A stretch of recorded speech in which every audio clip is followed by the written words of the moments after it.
Have you ever wondered why, even with all our screens and endless technological advancements, we are still just utterly captivated by the written word? Well, welcome to The Explainer. Today, we're exploring a truly fascinating taxonomy of the novel. You see, a novel is a lot more than just a really long story. It's this incredibly dynamic literary form that endlessly adapts to the human experience. Whether we're exploring deep character flaws, the structure of society, or just pure unadulterated imagination, the novel is pretty much the ultimate tool for understanding exactly who we are. Okay, let's dive right into this. I want you to consider this core metaphor. A novel is not merely a story, it is a mirror carried through time. Think about that for a second. Sometimes that mirror reflects the everyday society we live in, sometimes it completely exposes our darkest flaws, and sometimes it dreams up worlds that exist entirely beyond our own. We're going to use this concept of the mirror to break down 18 different types of novels today, and we'll see exactly how each one angles its reflection to capture a completely unique part of human life. To make this explainer super efficient and easy to digest, we've grouped all 18 novel types into 5 thematic buckets: reflecting society, exploring the inner mind, imagination and mystery, shattering the rules, and finally, the eternal impulse. Let's get right to it. Starting off with Section 1, Reflecting Society. This is our outward-facing mirror. Now, what's really interesting here is how these 3 specific types of novels map our reality, but they do it in totally different ways. The historical novel blends hard facts with vivid imagination. It literally takes dead centuries and makes them breathe again. Think of Tolstoy's massive epic War and Peace. Then you have the realistic novel. This one strips away all the fantasy to show everyday life and social structures with brutal honesty, kind of like Jane Austen's Pride and Prejudice. And finally, the regional novel focuses in on specific geography. It actively works to preserve local culture and dialect against the erosion of time, which is exactly what Thomas Hardy did in The Mayor of Casterbridge. Still looking outward, we come to an absolutely wild, incredibly fun genre, the picaresque. So this comes from the Spanish word picaro, which means rogue or adventurer. This genre totally abandons the idea of an elegant, flawless hero. Instead, we follow a clever, lower-class character just bouncing from place to place. And through this wandering, episodic structure, like the adventures in Cervantes' Don Quixote, the author uses a lot of humor and the hero's sheer survival wits to expose societal corruption, massive class divisions, and deep-seated hypocrisy. It's brilliant. Let's contrast 2 of the most powerful societal mirrors we have, the social novel and the satirical novel. The social novel is straight to the point. It acts as a direct voice for the oppressed, shining a huge spotlight on poverty, gender inequality, and class conflict to awaken our social consciousness. Dickens' Oliver Twist is a perfect example. On the flip side, the satirical novel takes a totally different route. It uses exaggeration, irony, and comedy to openly mock individuals and institutions. As our source beautifully puts it, satire attacks truth with laughter sharper than a sword. And honestly, that is exactly what George Orwell achieved with Animal Farm. Moving right along to Section 2, Exploring the Inner Mind. This is where we turn the mirror inward. Leaving behind the literal battlefields of history and society, we're stepping into the invisible, and sometimes really chaotic, chambers of the human mind, with the psychological novel. Here, internal conflict is the absolute center of the universe. We are talking about deep issues of identity, intense anxiety, distorted memory, and profound guilt. Authors use tricky techniques like stream of consciousness to show us exactly how a character is thinking in real time. Masterpieces like Dostoevsky's Crime and Punishment or Virginia Woolf's Mrs. Dalloway are just flawless examples of this deep psychological dive. Another really fascinating inward journey is the Bildungsroman. I know, it's a big word, but it just means a novel of education or coming of age. It traces a very specific linear path of human life. It starts in childhood, moves through all the messy emotional growth of adolescence, and finally lands at mature self-understanding. It's pretty much the ultimate story of a character struggling to figure out how to be an individual in a complex society. Charles Dickens's David Copperfield is basically the classic blueprint for this exact journey.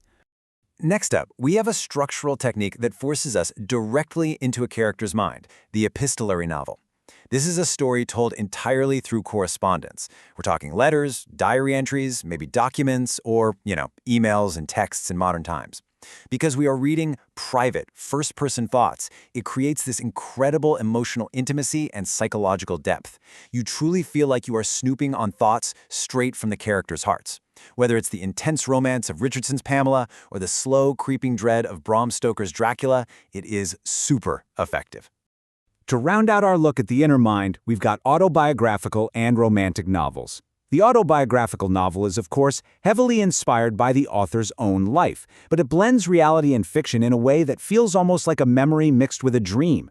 D.H. Lawrence's Sons and Lovers hits the nail right on the head here.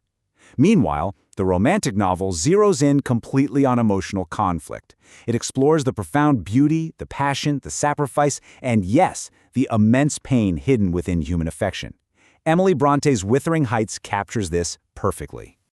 On to Section 3, Imagination and Mystery. This is where we cross the boundaries of reality. So the crucial point here is that both Gothic and fantasy novels absolutely push our limits as readers. The Gothic novel actually descends into terror. It uses haunted landscapes and supernatural decay to explore the hidden darkness of the soul, much like Mary Shelley did in Frankenstein. Conversely, the fantasy novel expands our imagination outward. It builds entirely new worlds filled with magical kingdoms, mythical creatures, and epic heroic quests, like J.K. Rowling's Harry Potter. Both of these take us way, way beyond the limits of our everyday reality. And hey, if we are talking about crossing boundaries, we absolutely have to talk about science fiction. This genre takes our mirror and points it firmly at the future. It uses advanced technology, deep space travel, and artificial intelligence to ask some massive, real-world ethical questions. What actually happens when humanity crosses unknown scientific boundaries? What is our future when we're pitted against super-smart machines or the endless void of space? Books like H.G. Wells' The Time Machine and Frank Herbert's Dune are incredible tests of these futuristic what-ifs. Bringing it back from the mysteries of the future, we land in the immediate, gritty suspense of the detective novel. This genre is, at its core, a pure puzzle for the mind. It revolves completely around criminal investigation, celebrating keen observation, pure deductive intelligence, and rigorous logical reasoning to solve a really suspenseful mystery.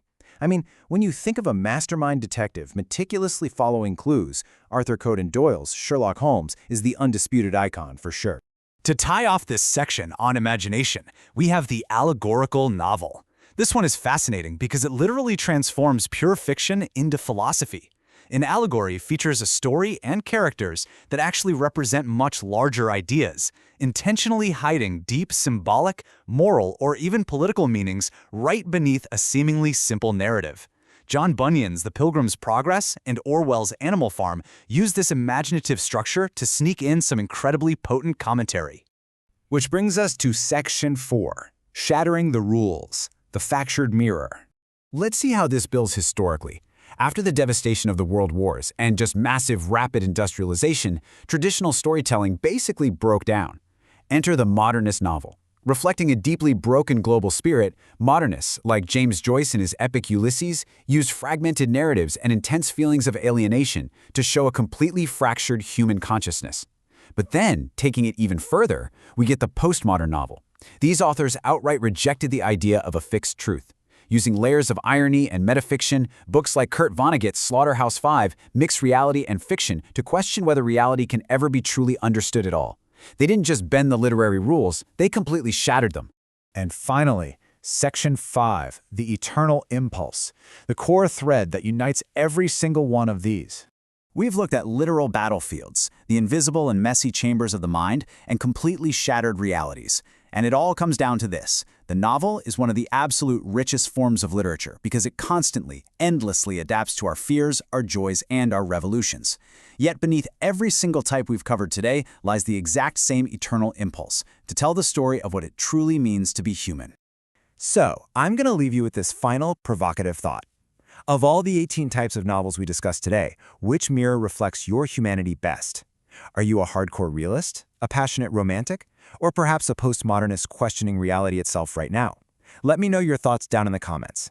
If you found this explainer helpful in breaking down the incredibly rich taxonomy of the novel, please make sure to smash that like button, share this video with a fellow focused learner, and subscribe for more clear, structured, and visually driven explainers. Keep reading, keep learning, and I'll see you in the next one.